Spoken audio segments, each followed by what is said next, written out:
Hello students, add কেয়ারের সম্পূর্ণ নতুন একটি ভিডিওতে তোমাদের ওয়েলকাম।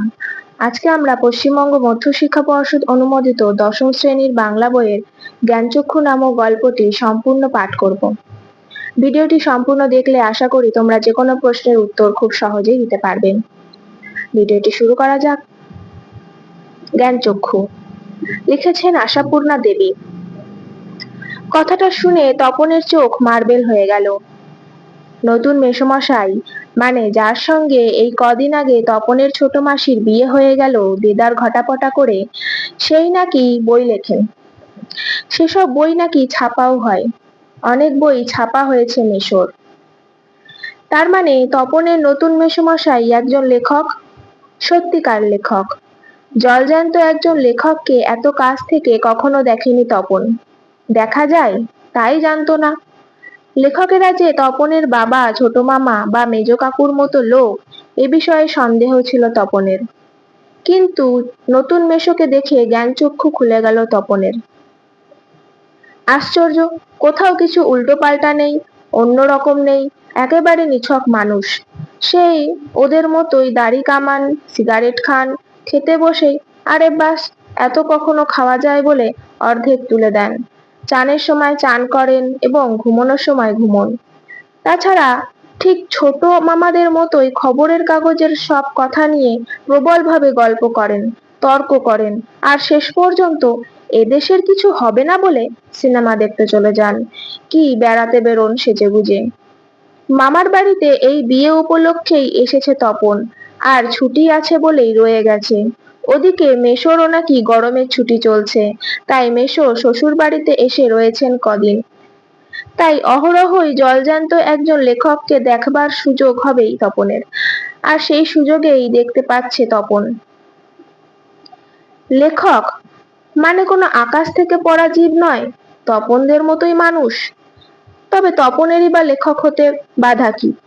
মেসোমশাই কলেজের প্রফেসর, এখন ছুটি চলছে, তাই সেই সুযোগে শ্বশুর বাড়িতে রয়ে গেছেন কদিন। আর সেই সুযোগেই দিব্যি একখানি দিবানিদ্রা দিচ্ছিলেন। ছোট মাসি সেই দিকে ধাবিত হন। তপন অবশ্য না করে প্রবল আপত্তি তোলে, কিন্তু কে শোনে তার কথা। ততক্ষণে তো ছোট মেসোর হাতে চলেই গেছে। হইচই করে দিয়েছে ছোট মাসি, তার ঘুম ভাঙিয়ে। তপন অবশ্য মাসির এই হইচইতে মনে মনে পুলকিত হয়, মুখে আ করলেও হয়, কারণ লেখার প্রকৃত মূল্য বুঝলে নতুন মেসোই বুঝবে, রত্নের মূল্য জহুরীর কাছেই।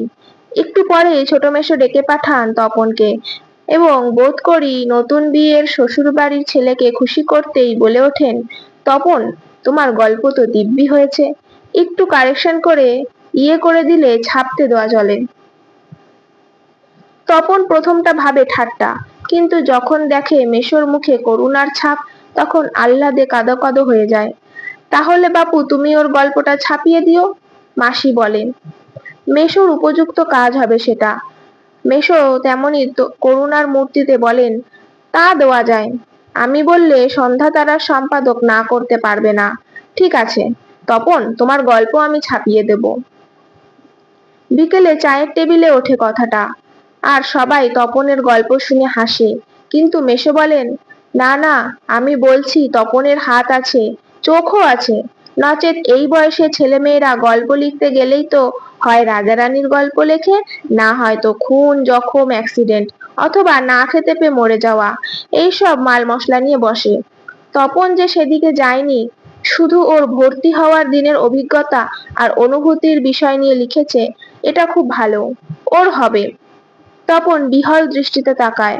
তারপর ছুটি ফুরোলে মেসো গল্পটি নিয়ে চলে গেলেন। তপন কৃতার্থ হয়ে বসে বসে দিন গোনে। এই কথাটাই ভাবছে তপন রাত দিন। ছেলেবেলা থেকেই তো রাশি রাশি গল্প শুনেছে তপন, আর এখন বস্তা বস্তা পড়ছে। কাজেই গল্প জিনিসটা যে কি সেটা জানতে তো বাকি নেই। শুধু এইটাই জানা ছিল না, সেটা এমনও সহজ মানুষই লিখতে পারে। নতুন মেসোকে দেখে জানলো সেটা। তবে আর পায় কে তপনকে? দুপুরবেলা সবাই যখন নিথর নিথর, তখন তপন আস্তে আস্তে দুপুরবেলা সবাই যখন নিথর নিথর, তখন তপন আস্তে একটি খাতা আর কলমটি নিয়ে 3তলা সিঁড়িতে উঠে গেল। আর তোমরা বিশ্বাস করবে কিনা জানি না, এক আসনে বসে লিখেও ফেললো আস্ত একটা গল্প। লেখার পর যখন পড়লো, গায়ে কাঁটা দিয়ে উঠল তপনের, মাথার চুল খাড়া হয়ে উঠল। এ কি ব্যাপার, এ যে সত্যি হুবহু গল্পের মতোই লাগছে।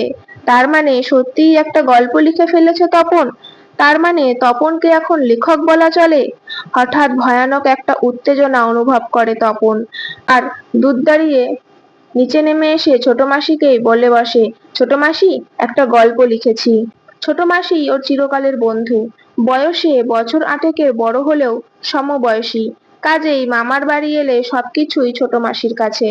তাই এই ভয়ানক আনন্দের খবরটা ছোট মাসিকে সর্বাগ্রে দিয়ে বসে। তবে বিয়ে হয়ে ছোট মাসি যেন একটু মুরব্বি মুরব্বি হয়ে গেছে। তাই গল্পটা সবটা না পড়েই একটু চোখ বুলিয়ে বেশ পিঠ চাপড়ানো সুরে বলে, ওমা, এ তো বেশ ভালো লিখেছিস রে, কোনো খান থেকে টুকলিফাই করিসনি তো? আহ ছোট মাসি, ভালো হবে না বলছি। আরে বাবা, খেপছিস কেন, জিজ্ঞেস করছি, বই তো নয়। রোস, তোর মেসোমশাইকে দেখাই।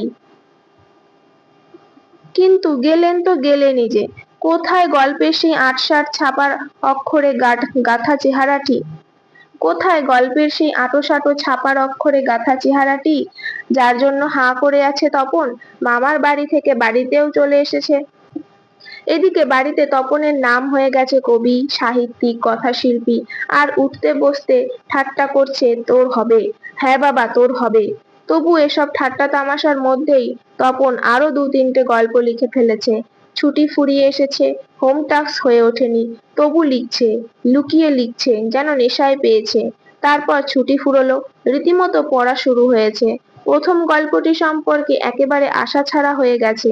বিষণ্ণ মন নিয়ে বসে আছে, এমন সময় ঘটলো সেই ঘটনা। ছোট মাসি আর মেসো একদিন বেড়াতে এলো, হাতে একখানা সন্ধ্যা তারা। কেন হেতু, সন্ধ্যা তারা নিয়ে কেন? বুকের রক্ত ছলকে ওঠে তপনের। তবে কি সত্যিই তাই? সত্যিই তপনের জীবনের সবচেয়ে সুখের দিনটি এলো আজ? কিন্তু তাই কি সম্ভব? সত্যিকার ছাপার অক্ষরে তপন কুমার রায়ের লেখা গল্প হাজার হাজার ছেলের হাতে হাতে ঘুরবে? পৃথিবীতে এমন অলৌকিক ঘটনাও ঘটে? তা সত্যি ঘটেছে? সত্যিই ঘটেছে। সূচিপত্রেও নাম রয়েছে, প্রথম দিন, শ্রী তপন কুমার রায়। সারা বাড়িতে শোরগোল পড়ে যায়। তপনের লেখা গল্প পত্রিকায় ছাপা হয়েছে, ওর লেখক মেসো ছাপিয়ে দিয়েছে। পত্রিকাটি সকলের হাতে হাতে ঘোরে। সকলেই একবার করে চোখ বোলায় আর বলে, বারে, চমৎকার লিখেছ তো। মেসো অবশ্য মৃদু মৃদু হাসে, বলেন, একটু আধটু কারেকশন করতে হয়েছে অবশ্য, নেহাত কাঁচা হাত তো। মাসি বলে, তা হোক, নতুন নতুন অমন হয়। ক্রমশ কথাটাও ছড়িয়ে পড়ে ওই কারেকশনের কথা। বাবা বলেন, তাই, তা না হলে ফট করে একটা লিখলো আর ছাপা হলো। মেজ কাকু বলেন, তা ওরকম একটা লেখক মেসো থাকা মন্দ নয়। আমাদের থাকলে আমরাও চেষ্টা করে দেখতাম। ছোট মাসি আত্মপ্রসাদের প্রসন্নতা নিয়ে বসে বসে ডিম ভাজা খায় আর চা খায়। মেসো শুধু কফি। আজ আর অন্য কথা নেই, শুধু তপনের গল্পের কথা, আর তপনের নতুন মেসোর মহত্বের কথা। উনি নিজে গিয়ে না দিলে কি আর সন্ধ্যাতারার সম্পাদক তপনের গল্প করে আঙুল দিয়ে ছুতো? তপন যেন কোথায় হারিয়ে যায় এই সব কথার মধ্যে। গল্প ছাপা হলে সে ভয়ঙ্কর আহ্লাদটা হবার কথা, সে আহ্লাদ খুঁজে পায় না। অনেকক্ষণ পরে মা বলেন, কই তুই নিজের মুখে একবার পড় তো তপন, শুনি। বাবা, তোর পেটে পেটে এত? এতক্ষণে বইটা নিজের হাতে পায় তপন। মা বললেন, কই পড়, লজ্জা কি, পড়, সবাই শুনি। তপন লজ্জা ভেঙে পড়তে যায়, কেশে গলা পরিষ্কার করে। কিন্তু এ কি, এসব কি পড়ছে তপন? এ কার লেখা? এর প্রত্যেকটি লাইন তো নতুন আনকোড়া, তপনের অপরিচিত। এর মধ্যে তপন কোথা? তার মানে মেসো তপনের গল্পটিকে আগাগোড়াই কারেকশন করেছেন, অর্থাৎ নতুন করে লিখেছেন নিজের পাকা হাতে কলমে। তপন আর পড়তে পারে না, বোবার মতো বসে থাকে, তারপর ধমক খায়, কিরে, তোর যে দেখি পায়া ভারী হয়ে গেল, সবাই শুনতে চেয়েছে, তবু পড়ছিস না, নাকি অতি আহ্লাদে বাক্যহারা হয়ে গেলি? তপন গড়গড়িয়ে পড়ে যায়। তপনের মাথায় ঢোকে না সে কি পড়ছে, তবু ধন্যি ধন্যি পড়ে যায়। আর একবার রব ওঠে, তপনের লেখক মেসো তপনের গল্পটি ছাপিয়ে দিয়েছে। তপন বইটা ফেলে রেখে চলে যায়। তপন ছাদে উঠে গিয়ে শার্টের তলাটা তুলে চোখ মোছে। তপনের মনে হয় আজ যেন তার জীবনের সবচেয়ে দুঃখের দিন। কেন তা জানে না তপন, শুধু এই দুঃখের মুহূর্তে গভীরভাবে সংকল্প করে তপন, যদি কখনো লেখা ছাপতে দেয় তো তপন নিজে দিয়ে দেবে। নিজের কাঁচা লেখা ছাপা হয় হোক, না হয় না হোক, তপনকে যেন আর কখনো শুনতে না হয় অমুক তপনের লেখা ছাপিয়ে দিয়েছে। আর তপনকে যেন নিজের গল্প পড়তে বসে অন্যের লেখা লাইন পড়তে না হয়। তার চেয়ে দুঃখের কিছু নেই, তার চেয়ে অপমানের।